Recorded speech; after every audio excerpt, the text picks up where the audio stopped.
Aizawl Municipal Corporation chuan Aizawl khapui bolhlawh thliar dan tur hetiang hian arua hmana choi theibo ma pai tur chokan ning noi salam ning noi thlai hna le ara kuwa khe na kor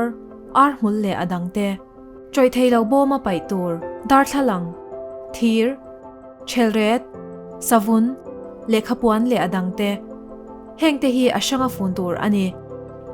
plastic a thil siam chi sang sang e-waste electronic bungrwa oil bulb le adangte Solid Waste Management Center tuiriala Solid Waste Management Rules in aphutanga kan bolhlo te felfai taka kan thliar lo chuan bolhlo kan pai ve arem to lo hemi awang hian mi puiten mani in chewa bolhlo felfai taka thliarin local council ten mani venga akhonni an siam hun zela kan pai thin don nia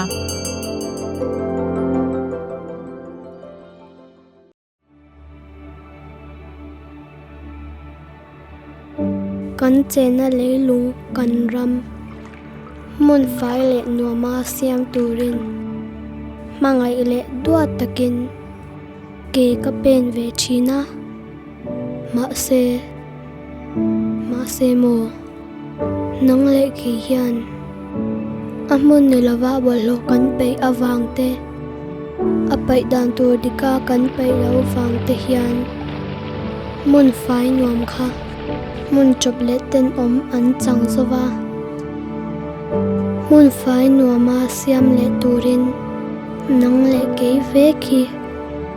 mo phur tu kan ni asin ke ma me chuan ka puitlin thei lawang nang le ke hi kan tho dun angai ani when he April ni som paruk mania Save the Riparian Day 16 ani som paruk na bulkan tan le do ni hei kanom le nek to nimin lama bolho thir suak nuala lai tle ma zawng la oma da thir suak kim lo ho khi lo animina khanin trip lin pai manin ka se chu teng vel chu ni a phode udua ka chaklam te pon kina kan en thuak tura ngai la he lama hian vậy là thật là cái ông đua là thế là vì hi lúc khum hi Timothy à đi ta thì đủ sang à cho đến cú tam đi cần đủ lao phụ MSc đi cho nên hi sổ mà cho nên ta sang liền vậy giờ mà trai nó thật là đi đi hầu như cần front line te khan đi MS le sakale tete eta zira eta joela rolrema chuanin khi lama khi na tlang turan lo khen bel boka van dum thi na gan rile bup do ne wan chu oi jem lama kan convener pakhat khi lama hena chho lo ka tha te han la kina investment ti na te pawan nei tura ngai la ni du pu du ma ani halung le tang nom phei wang hela hi mani kan ti fai ha ne 23rd le 24th adventure course ho te ne na kan ti fai kha ni na kan tana o hang ho hi voina kan helai chin te hi voina kan ti thei chin tu ra han ngai ta ila tian hang ho hi ani thei tu ra han ngai tai ra kan ti fai thleng manang em chu ko salo thei top kan han su lenga kal thui hi har em ani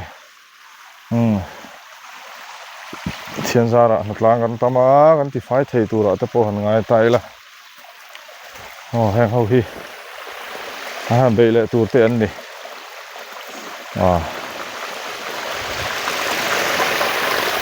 bul kan tanang hei pu do ma chu ni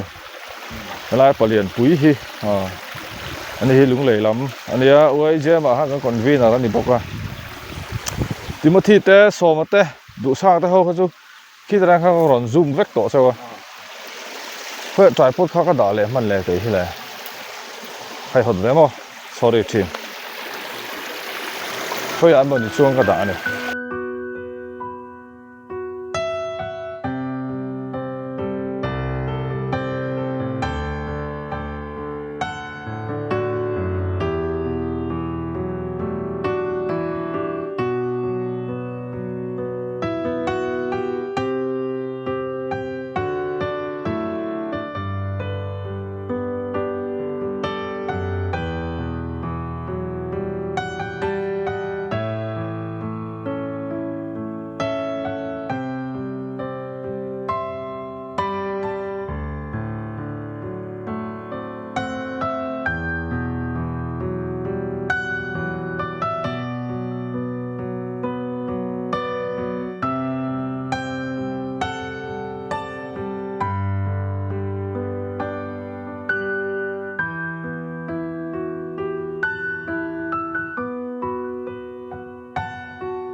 voin kan video chu kan audio lam achiang lo na salem en mi hriat thiam na an dil tak meu mewa natlang kan chuak tha lawm thin khop mai chuan tuna hianin pu Victor the Scavenger te hi t-shirt ron boy pui le a tuna kan hang lai ang hi hak za zet mai anon keng le a anaw te ho nen ron pan thlame ka lui anon zo thlame ka anon phur thloi mai ne hei ti hian anti lawm thin khop mai a ani hi pu Victor hi chungah hian lawmthu kan soi molmol a SVR family chungah hianin lawmthu kan soi molmol ani chuanin hei an ni kan kom na le pu Victor tu soi tak tak to po an ngai thei tlo hlo mai a azielo tak sa hun ram chang dang om le to angai la tin hei kan thian du MSc po thu thatak min soi saka amero chu hei kan audio chhemiau mai si azukal non le thei ani box si lowa sang lian ate thu thatak tak min soi saka non natlan puya kan lom te lul len tu soi thatak tak te kha an ngai thlave ula kan du te lul len ti ngai na om tangang lo ani ti sa te kan han sema kan han ha sang sanga anuam khop mai in hei kan muang khianin pudu omate MSc te sang lian ate po Youth for Environment Justice lama tangron natlang ania ni hin tholok khop mai tin pudu ma hi project safe long lunglei lama kan ho to pa ania an malak na chuanom thin khop maya voina takin helaya ma menon lak pe kan natlan na te muna menon tloat non thok chuaka non tholok hle maya an chungah hian lawmthu kan soi molmola lawmthu soi sian lo hi kan batak zet zet ani mi sang in ron hatlang thina kan lawm em a chuanin ti sa te po moi tak tak le tha tak tak te kan dong thina kan lawm em ani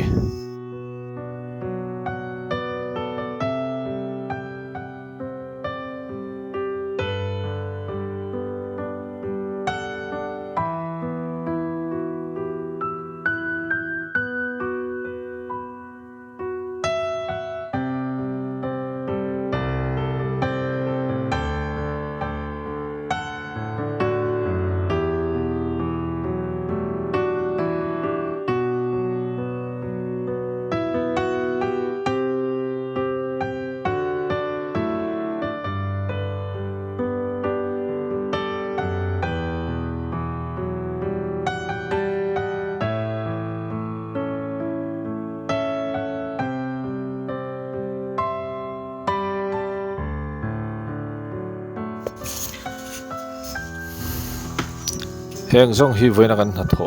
thei ten dia hei kan han da khoma bol hlo hi atam thin khom mai kan mu angin hei kan tiang vum ther thur zel maya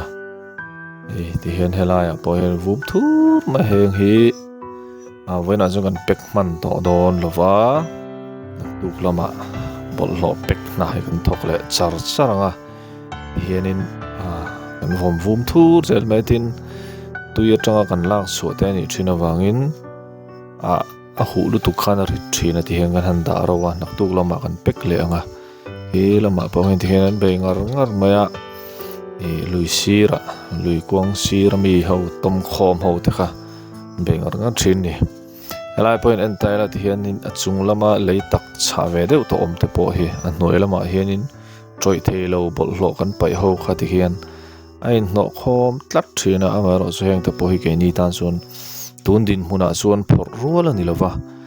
ti ngai na omri lowa kan man ro nei te chaw rau de boxia chuwang chuanin ka kan kalsan chin hi omlo thei lowa lei a chunglam lei hi a cha to em maya chuwang chuanin a then hi chu kan kalsan lo thei lawani in muang hianin hei lei tak emo ti tur khop hianin kan lei vung pai du da le kan bol hlo pai du da in man kho ma hi cha em to a kum tam tak tu da tak kan lo en kol to wangin heng pon te po hi a tan na khu ari le me maya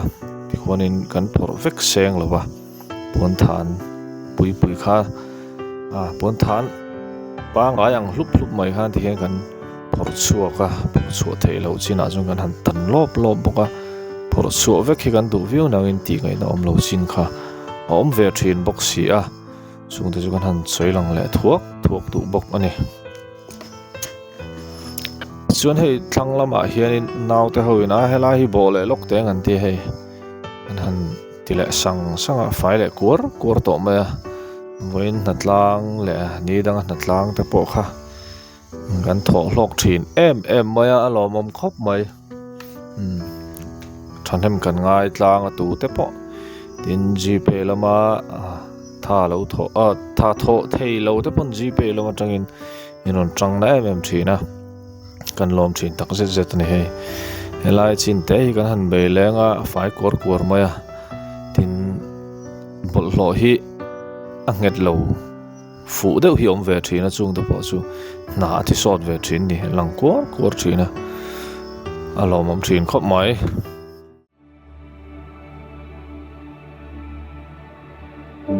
kan chena leilung kan ram mun fai le nuama siam turin mangai le duat takin ke ka pen ve china ma se mo nang le ki hian amun ne lawa bolo kan pe awang te apai dan tur dika kan pe lo wang te hian mun fai nuam kha mun choplet ten om an chang zawa mun fai nuama siam le turin nang le ke ve khi mo phur tu kan ni asin ke ma me chuan ka puitlin thei lawang nang le ke hi kan tho dun angai ani Aizawl Municipal Corporation chuan Aizawl khapui bolhlawh thliar dan tur hetiang hian arua hmana choi theibo ma pai tur chokan ning noi salam ning noi thlai hna le ara kuwa khe na kor ar hmul le adangte choi theilo bo ma pai tur dar thlalang thir chelret savun le khapuan le adangte hengte hi ashanga fun tur ani plastic a thil siam chi shang e-waste electronic bungrwa oil bulb le adangte Solid Waste Management Center tuiriala Solid Waste Management Rules in aphutanga kan bolhlo te felfai taka kan thliar lo chuan bolhlo kan pai ve arem to lo hemi awang hian mipui ten mani in chewa bolhlo felfai taka thliarin local council ten mani venga akhonni an siam hun zela kan pai thin don nia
voina tan chu kan lo du tok don tonga darli lo ri le tareng maya hei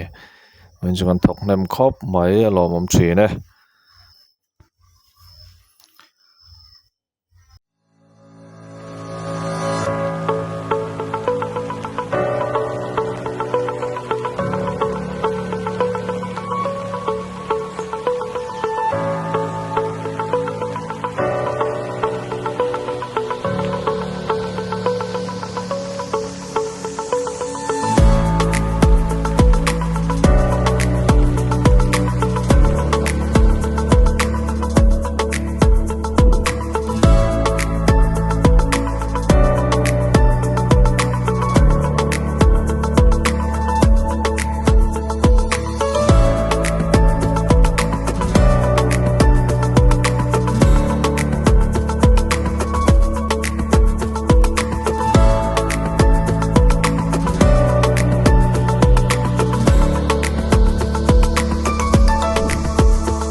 Aizawl Municipal Corporation chuan Aizawl khapui bolhlo thliar dan tur hetiang hian arua hmana choi theibo ma pai tur chokan ning noi salam ning noi thlai hna le ara kuwa khe na kor ar hmul le adangte choi theilo bo ma pai tur dar thlalang thir chelret savun le khapuan le adangte hengte hi ashanga fun tur ani plastic a thil siam chi hrang hrang e-waste, electronic bungrua, oil, bulb le adangte. Solid Waste Management Center tuiriala Solid Waste Management Rules in aphutanga kan bolhlo te felfai taka kan thliar lo chuan bolhlo kan pai ve arem to lo. Hemi awang hian mipui ten mani in chewa bolhlo felfai taka thliarin local council ten mani venga akhonni an siam hun zela kan pai thin don nia.